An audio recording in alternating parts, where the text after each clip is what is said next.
Pernah Kak Bet berbual bicara bersamanya setahun yang lalu kalau tak silap, dan kini kita tampilkan semula Cikgu Erin ataupun nama sebenarnya Muhammad Hariri Haji Muhammad Ramli.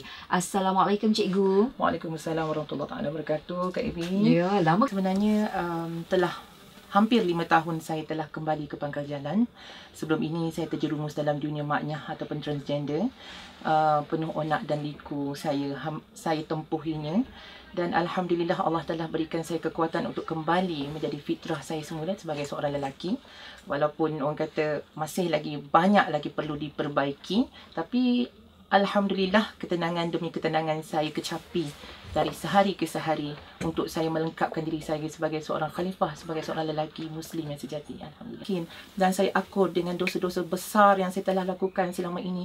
Dengan pelbagai, orang kata, dengan murtadnya, dengan orang kata dengan berpelesirannya, dengan aktiviti-aktiviti di luar, di waktu malam.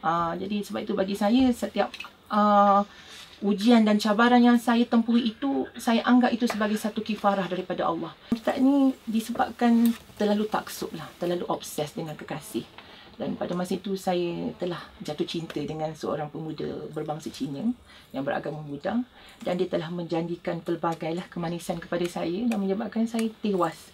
Dan akhirnya saya secara senyap saya telah melakukan, orang kata, rutin sebagai seorang Cina.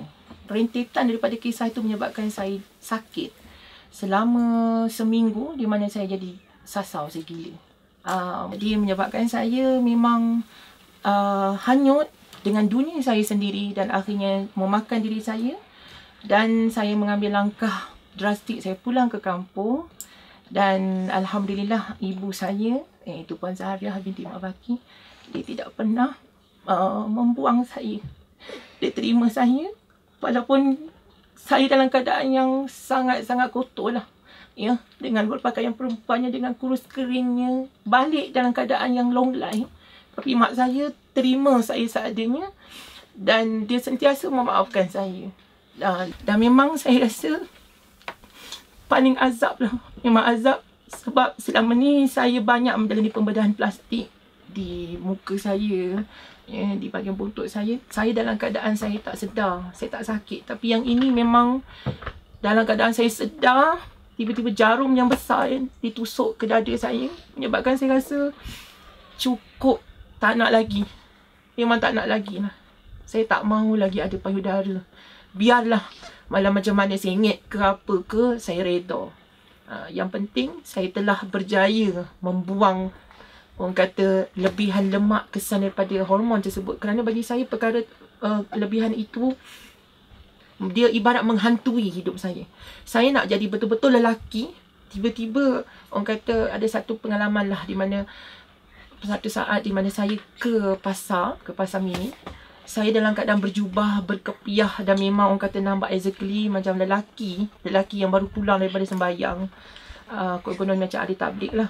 Tiba-tiba ada seorang lelaki meraba dada saya dan pegang. Saya jadi macam hairan. Apa lagi yang tak kena pada diri saya? Sebab tu saya rasa saya tekad. Saya tak mahu lagi gangguan-gangguan seksual dan saya tak mahu lagi pandangan mata manusia. Terutama sekali kepada adik-adik di luar sana, kepada anak-anak di luar sana yang berkeinginan ataupun terdetik di hati ingin terjebak di dalam dunia songsang, dalam dunia LGBT. Sekiranya masih lagi ada kesempatan, sekiranya masih lagi ada ruang, kembalilah ke pangkal jalan.